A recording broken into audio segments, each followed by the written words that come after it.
بسم اللہ الرحمن الرحیم۔ السلام علیکم ورحمۃ اللہ وبرکاتہ۔ پیارے دوستوں، بچوں، بزرگوں، جوانوں، حضرت محمد صلی اللہ علیہ وسلم کی جو حدیث آپ کے ساتھ شیئر کرنے لگا ہوں، اس کا مفہوم کچھ یوں ہے: اپنے شیخ کی اجازت سے اہل علم کا علمی باتیں لکھ کر دوسرے شہروں کی طرف بھیجنا۔ حدیث نمبر 64، باب نمبر 49۔ حضرت عبداللہ بن عباس رضی اللہ تعالیٰ عنہ فرماتے ہیں، رسول اللہ صلی اللہ علیہ وآلہ وسلم نے ایک خط ایک آدمی عبداللہ بن کیفا کو دیا کہ وہ بحرین کے حاکم کو پہنچا دے۔ حاکم بحرین نے وہ خط کسری کو بھیج دیا، اور جب کسری نے خط پڑھا تو اس کو پھاڑ دیا۔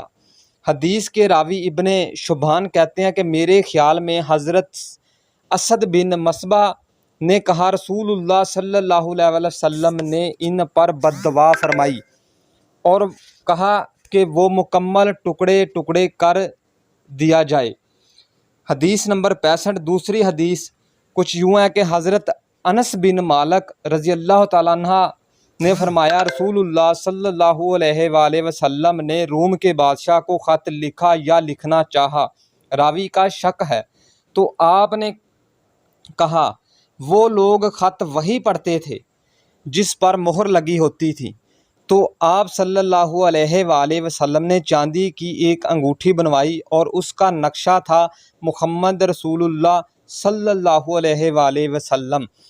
حضرت انس کہتے ہیں، آپ کے دستے مبارک میں اس انگوٹھی کی چمک آج بھی میرے سامنے ہے۔ کسی نے کہا کہ آپ کی انگوٹھی کا نقشہ محمد صلی اللہ علیہ وآلہ وسلم تھا۔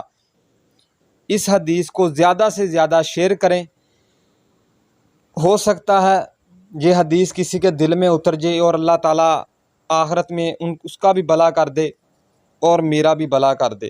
ثواب کی نیت سے اس حدیث کو زیادہ سے زیادہ شیئر کریں۔ جزاک اللہ۔